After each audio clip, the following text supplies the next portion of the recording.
И така не без търпония. Не, така няма да успеш. Трябва да се една. Добре, дай на Иво, ти дръж Яна. Така и разхвърли А, така. Айде, пускайте я. Айде, Янче. Ела. Ела тук, бе. Айде, давай тук. Ми фани я дай, фани я такова. Айде. Айде. Ела тук. Какво ще си вземеш? Опаля! Не е тая играчка, остави питата. Добре, докарай питата върху това, да знам. Нещо. Айде, Яни, айде да правим втори тура. Айде, що? Тя ще вземе питата. Айде, ла, Яна. Там 5 лева.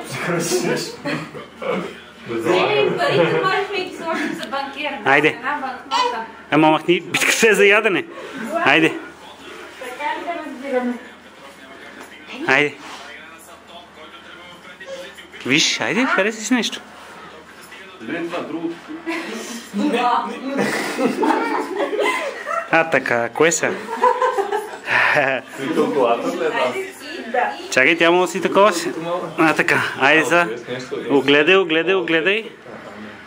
Тефтер. Добре, избира се. Не е така да се хвърли веднага на първо. Браво, така трябва.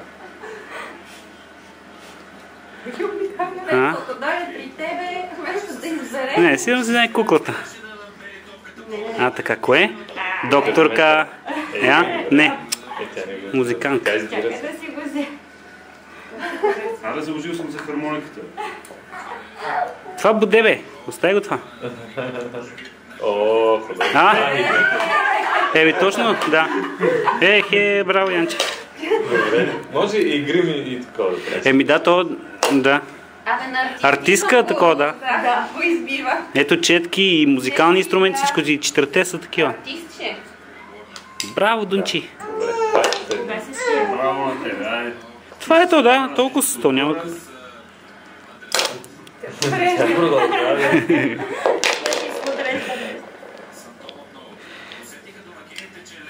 Малко тъмно го направих, да. Готово? Айде, сега питка. Макар, че първо пит на Докторско. Ама това, да. Защото според мен иска да го определено се насочва към тия неща. Много интересно всичко, обаче хармоничката е най-харесна. Тя се спърва от тази рокличка. Най-накрая. Айде да се изправи сега. Трябваше наистина да я сложим на табуретка, за да може да си избира право.